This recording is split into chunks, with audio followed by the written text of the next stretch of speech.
Hello guys, इस lecture में हम देखेंगे कि मॉनेटरी पॉलिसी डिलेमा क्या होती है। ओके, सबसे पहले तो आप ये समझिए कि मॉनेटरी पॉलिसी क्या होती है। मॉनेटरी पॉलिसी को बनाता कौन है? तो मॉनेटरी पॉलिसी को आरबीआई बनाती है। तो जो मॉनेटरी पॉलिसी डिलेमा है वो आरबीआई की डिलेमा हुई। ओके, हम ये समझेंगे कि मॉनेटरी पॉलिसी से आरबीआई के क्या ऑब्जेक्टिव होते हैं, और हम ये समझेंगे कि आरबीआई जब मॉनेटरी पॉलिसी को फॉर्मुलेट करती है तो उस वक्त उसका डिलेमा होता क्या है। तो सबसे पहले हम ये देखते हैं कि मॉनेटरी पॉलिसी क्या होती है। सो मॉनेटरी पॉलिसी हमारे ओवरऑल इकोनॉमिक पॉलिसी का एक हिस्सा है। ठीक है, मॉनेटरी पॉलिसी को आरबीआई बनाती है, और मॉनेटरी पॉलिसी के थ्रू आरबीआई हमारे देश यानी इंडियन इकोनॉमी में मनी सप्लाई को या तो बढ़ा देती है या तो कम कर देती है। अब ओवरऑल इकोनॉमिक पॉलिसी, जो total economic policy of India है, उसके या आप कह लीजिए कि is equal to physical policy plus monetary policy, यानी हमारे देश की overall economic policy physical policy plus monetary policy होती है। मॉनेटरी पॉलिसी आरबीआई बनाती है। इसके थ्रू आरबीआई देश में मनी सप्लाई को बढ़ाने और घटाने का काम करती है। तो मनी सप्लाई क्या होता है, मैं अगर सबसे आसान भाषा में समझाऊं तो मनी सप्लाई वो सारा पैसा होता है जो लोगों के पास फिजिकल फॉर्म में उनके घर में है, प्लस उनका पैसा जो बैंक में डिपॉजिट के फॉर्म में है। मैं एक बार रिपीट कर देता हूँ, लोगों के पास जो पैसा उनके घर में है in form of currency and coins, plus household और फॉर्म्स, ठीक है, इस देश में जितनी भी पब्लिक के अंदर आते हैं लोग और फॉर्म्स, इनका जो बैंकों में डिपॉजिट है, चाहे वो सेविंग अकाउंट में उनका पैसा जमा हो, चाहे करंट अकाउंट, चाहे फिक्स अकाउंट में हो, चाहे रिकरिंग अकाउंट में हो, तो उनके पास फिजिकल फॉर्म में जो करेंसी है प्लस हाउस होल्ड और फॉर्म्स का जो बैंक के अंदर डिपॉजिट है in all forms of account, this total sum is known as money supply. अब हम ये देखेंगे कि मॉनेटरी पॉलिसी के क्या ऑब्जेक्टिव होते हैं। तो देखिए, मैंने यहाँ पे सिर्फ 4 ऑब्जेक्टिव लिए हैं। मॉनेटरी पॉलिसी के और भी ऑब्जेक्टिव होते हैं, लाइक प्रियोरिटी सेक्टर लैंडिंग, जिससे कि आरबीआई किसी पर्टिकुलर सेक्टर के अंदर मनी सप्लाई को कंट्रोल करने का काम करता है। पर चूंकि लेक्चर बहुत लंबा हो जाता और मैं अपने टॉपिक से डेविएट हो जाता, इसलिए मैंने कुछ मेजर ऑब्जेक्टिव ही लिए हैं। तो पहला जो ऑब्जेक्टिव है वो है इन्फ्लेशन कंट्रोल, महंगाई को कंट्रोल करना, या फिर ये कह ले प्राइस स्टेबिलिटी। बाजार में सामान जो है या जो गुड्स हैं उनकी कीमतों को ना बढ़ने देना, उनको जो कीमत है उसको वहाँ पे स्टेबल रखना। आरबीआई अपनी मॉनेटरी पॉलिसी से इकोनॉमिक ग्रोथ को प्रमोट करती है। कैसे करती है अगले स्लाइड में मैं समझाऊंगा। आरबीआई का काम है कि वो रुपये के एप्रिसिएशन और डिप्रिसिएशन को कंट्रोल करे। ओके, अगर रुपये डिप्रिसिएट होता है तो आरबीआई का काम है कि रुपये के डिप्रिसिएशन को कम करे। ओके, मैं रुपये के डिप्रिसिएशन से मतलब समझा देता हूँ। जैसे मान लीजिए, अगर $1 खरीदने के लिए आपको ज़्यादा रुपए खर्च करने पड़ रहे हैं, मान लीजिए अभी $1 70 के बराबर है, यानी $1 खरीदने के लिए आपको ₹70 देना पड़ेगा। अगर $1 ₹75 के बराबर हो जाए, यानी कि अब वही $1 खरीदने के लिए आपको ₹75 देने पड़ेंगे, इसका मतलब है रुपये डिप्रिसिएट कर गया। ठीक है, क्योंकि डॉलर वही एक ही है पर अब उसके लिए ज़्यादा पैसे खर्च करने पड़ रहे हैं, तो हमारे पैसे की कीमत कम हो गई। This is known as depreciation of रुपये। अब जब रुपये डेप्रिसिएट करता है तो हमारे जो इम्पोर्ट कॉस्ट है वो बहुत बढ़ जाते हैं, जो क्रूड ऑयल इम्पोर्ट है वो बहुत ज़्यादा महंगा हो जाता है। तो आरबीआई डेप्रिसिएशन ऑफ रुपये को चेक करता है। चौथा काम है फाइनेंशियल सेक्टर को स्टेबल रखना। तो जितने भी हमारे देश में बैंक हैं वो सभी आरबीआई के साथ अपना अकाउंट मेंटेन करते हैं। उन बैंकों में जितने भी ट्रांजेक्शन्स होते हैं, चाहे वो डिपॉजिट हो, विड्रॉल, इवन यूपीआई ट्रांजेक्शन्स, ये सब आरबीआई के इन्फॉर्मेशन में होता है। और आरबीआई का काम होता है कि ये सारा कुछ ठीक से चले, कोई फ्रॉड ना हो, बैंकों का एनपीए ना बढ़े, ताकि कोई बैंक बैंकरप्ट ना हो, या पूरा जो फाइनेंशियल सेक्टर है ये बिल्कुल रोबस्ट बना रहे और ऑपरेट करता रहे स्टेबिलिटी के साथ। ये स्लाइड आपके लिए मोस्ट इंपॉर्टेंट है, इम्पैक्ट ऑफ मनी सप्लाई। मैं सबसे पहले आपको ये बताता हूँ कि मनी सप्लाई घटने या बढ़ने का क्या मतलब घटने घटता या बढ़ता कैसे इकोनॉमी के अंदर। देखिए, आरबीआई कुछ इंस्ट्रूमेंट्स यूज करती है, like CRR, SLR, repo rate, reverse repo rate, bank rate. इन इंस्ट्रूमेंट को, ठीक है, अगर बढ़ा दे, इनकी इनकी रेट को बढ़ा दे आरबीआई, तो बैंकों के पास पैसा लोन देने के लिए कम पड़ जाता है, या फिर बैंकों का जो लोन का इंटरेस्ट रेट है वो बढ़ जाता है। तो जब इंटरेस्ट रेट बढ़ जाएगा तो लोग लोन लेने से पीछे हटते हैं, लोग कम लोन लेंगे, या अगर बैंकों के पास ही पैसा कम हो जाए इनको बढ़ाने से तो बैंकों की लेंडिंग कैपेसिटी कम हो जाती है। मैं आपको एक सिंपल एग्जांपल देता हूँ। सीआरआर का मतलब होता है कैश रिजर्व रेशियो।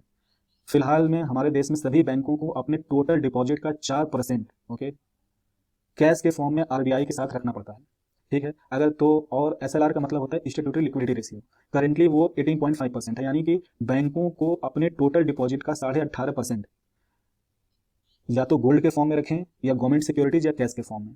तो अगर आप 18.5 और इस 4 को जोड़े, तकरीबन 23% पैसा जो बैंकों के पास डिपॉजिट है पब्लिक का, वो तो फ्रीज हो गया।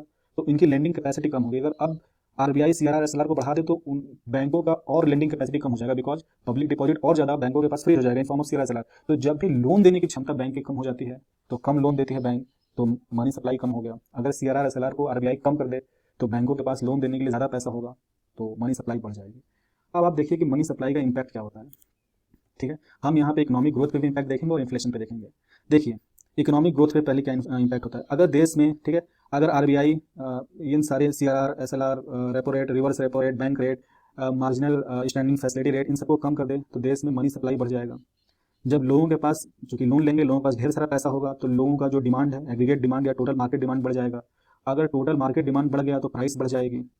प्राइस बढ़ने से जो प्रोड्यूसर है उसका कॉस्ट ऑफ प्रोडक्शन तो सेम है, लेकिन अब प्राइस बढ़ गया तो प्रोड्यूसर के लिए प्रॉफिट मार्जिन बढ़ जाता है, तो प्रोड्यूसर गेट मोटिवेटेड और वो ज़्यादा प्रोडक्शन करेगा। और देश में जो प्रोडक्शन होता है it is measure by GDP, और GDP is nothing, it reflects economic growth. अगर देश में ज़्यादा प्रोडक्शन होगा तो ज़्यादा जीडीपी होगी, तो ज़्यादा इकोनॉमिक ग्रोथ होगा। यानी कि मनी सप्लाई बढ़ने से इकोनॉमिक ग्रोथ बढ़ता है, प्रोडक्शन होता है, इकोनॉमिक ग्रोथ बढ़ता है। लेकिन अब आप यहाँ देखें इन्फ्लेशन पे क्या फर्क पड़ता है। अगर मनी सप्लाई बढ़ेगी तो एग्रीगेट डिमांड बढ़ेगा, तो प्राइस बढ़ेगा, लेकिन प्राइस का बढ़ जाना ही तो महंगाई कहलाती है।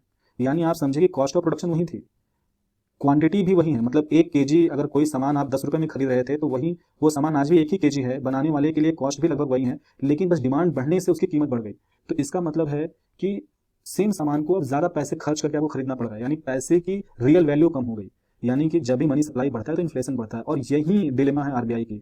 मनी सप्लाई बढ़ाने से इकोनॉमिक ग्रोथ बढ़ती है, लेकिन मनी सप्लाई बढ़ाने से इन्फ्लेशन भी बढ़ता है। तो अगर आरबीआई इन्फ्लेशन को कंट्रोल करना चाहे तो मनी सप्लाई कम करेगी, अगर मनी सप्लाई कम करेगी तो इकोनॉमिक ग्रोथ रिड्यूस होगा, और अगर इकोनॉमिक ग्रोथ को प्रमोट करेगी तो इन्फ्लेशन बढ़ेगा। So this is the dilemma. अगर आरबीआई इकोनॉमिक ग्रोथ को चुनेगी तो इन्फ्लेशन बढ़ेगा, इन्फ्लेशन को चुनेगी तो इकोनॉमिक ग्रोथ या जीडीपी गिरेगी। अब ये देखते हैं कि अभी आरबीआई के करंट ऑब्जेक्टिव क्या हैं, ठीक है, मॉनेटरी पॉलिसी को लेकर। तो करेंटली आरबीआई का जो मेन ऑब्जेक्टिव है वो है इन्फ्लेशन टारगेटिंग, ठीक है। एक बात मैं आपको और बताना चाहता हूँ कि जो हमारी डेवलपिंग इकोनॉमी होती है, जैसे भारत जैसा देश, यहाँ पर जो एग्रीगेट डिमांड है या लोगों के द्वारा जो मार्केट डिमांड क्रिएट की जाती है, ये एग्रीगेट सप्लाई से कहीं ज़्यादा होती है। बिकॉज डेवलपिंग कंट्रीज में स्कैर्सिटी ऑफ कैपिटल होता है, इंफ्रास्ट्रक्चर की कमी होती है, कम फैक्ट्रीज होती हैं, तो प्रोडक्शन उतना ज़्यादा नहीं होता है, लेकिन डिमांड बहुत ज़्यादा होती है। तो अगर मनी सप्लाई बढ़ जाए तो ये डिमांड अचानक से शूट कर जाती है, और जिसकी वजह से प्राइसेस बहुत ज़्यादा बढ़ जाते हैं। प्रोडक्शन, जितना प्राइस बढ़ता है उतना प्रोडक्शन नहीं बढ़ पाता है, बिकॉज सप्लाई साइड की अपनी कंस्ट्रेंट है। करेंटली एग्रीगेट डिमांड सप्लाई से बहुत ज़्यादा है। आप फर्दर मनी सप्लाई बढ़ा के उसे और बढ़ा देंगे, सप्लाई उस प्रोपोर्शन में नहीं बढ़ेगा, तो सिर्फ महंगाई बढ़ेगी और real worth of money will reduce. तो आरबीआई, अब ये आरबीआई की आज की डेट में जो मेन ऑब्जेक्टिव है वो है इन्फ्लेशन को टारगेट करना। इकोनॉमिक ग्रोथ अगर थोड़ा कॉम्प्रोमाइज होती है तो हो जाए, पर इन्फ्लेशन को टारगेट करना मेन ऑब्जेक्टिव। ऐसा क्यों? क्योंकि 2014 तक जो हमारे देश में इन्फ्लेशन रेट था, इट इज बियॉन्ड 10%। 2013-14 में inflation was around 11%, and it was basically because of, मतलब crude oil prices were very high, बहुत महंगा था इंटरनेशनल मार्केट में, और रुपये बहुत डेप्रिसिएट कर गया था। तो अब उस 11% की इन्फ्लेशन को कम करना था, इसलिए आरबीआई फिलहाल में जो इन्फ्लेशन टारगेट रखती है वो 4% ±2%, यानी कि 4 + 2 6%, 4 - 2 2%। यानी आरबीआई का जो इन्फ्लेशन का टारगेट होता है वो 2% से 6% के बीच में होता है। आरबीआई फ्लेक्सिबल इन्फ्लेशन टारगेटिंग करती है। फ्लेक्सिबल का मेरा मतलब है कि अगर इकोनॉमिक ग्रोथ को प्रमोट करना है तो इन्फ्लेशन पे थोड़ा कॉम्प्रोमाइज़ कर लेती है, और गवर्नमेंट इन्फ्लेशन टारगेट को फिक्स करती है आरबीआई के साथ बातचीत करके। ओके, तो इन्फ्लेशन टारगेट गवर्नमेंट फिक्स करती है in consultation with RBI. Government हर 5 साल पे इस इन्फ्लेशन के रेट को चेंज करती रहती है। फिलहाल में तो ये 4% ±2% ही है। अगर इन्फ्लेशन 2% के नीचे या 6% के ऊपर है, यानी 2 से 6 के बीच में अगर इन्फ्लेशन नहीं है 3 क्वार्टर तक, यानी लगातार 9 महीनों तक इकोनॉमी में अगर इन्फ्लेशन 2 से 6% के बीच में नहीं है, तो इसका मतलब है कि आरबीआई इन्फ्लेशन को कंट्रोल करने में फेल हो गई। इन दैट केस आरबीआई को एक डिटेल रिपोर्ट बनानी होती है कि वो क्यों फेल हो गई, और उसे गवर्नमेंट को सबमिट करना होता है। तो अब मैं आगे लेक्चर्स में आपको बताऊंगा कि इन्फ्लेशन के क्या इम्पैक्ट होते हैं, इन्फ्लेशन के कारण होते हैं। तो फिलहाल में हम ये समझ सकते हैं कि अभी जो मेन ऑब्जेक्टिव है आरबीआई का वो है इन्फ्लेशन कंट्रोल, क्योंकि 2013-14 तक इन्फ्लेशन वॉज बियॉन्ड 10%। और इन्फ्लेशन कंट्रोल करना क्यों बहुत ज़रूरी है, जब मैं उसके इम्पैक्ट आपको समझाऊंगा तब आप देखेंगे। और अगर किसी इकॉनमी में इन्फ्लेशन को कंट्रोल नहीं किया गया तो उस इकॉनमी में पैसे की जो रियल वर्थ है वो इतनी गिर जाती है कि आपको ढेर सारा पैसा खर्च करना पड़ेगा, ढेर सारा पैसा लेके आप मार्केट जाएंगे और सामान उतना ही खरीद आप पहले खरीद रहे थे। और ये एक साइकिल होता है, ठीक है। गवर्नमेंट और पैसे प्रिंट करेगी, वो रियल वर्थ गिरते चला जाएगा, और एक ऐसा टाइम आएगा जब इकोनॉमी पूरी तरह से क्रैश कर जाएगी, और इकोनॉमी को ठीक करने के लिए पूरा स्ट्रक्चरल रिफॉर्म करना पड़ेगा। इकोनॉमी कैसे बर्बाद हो जाती है इन्फ्लेशन की वजह से, आप श्रीलंका और पाकिस्तान की हालत देख सकते हैं। श्रीलंका बर्बाद ही हुआ इन्फ्लेशन की वजह से।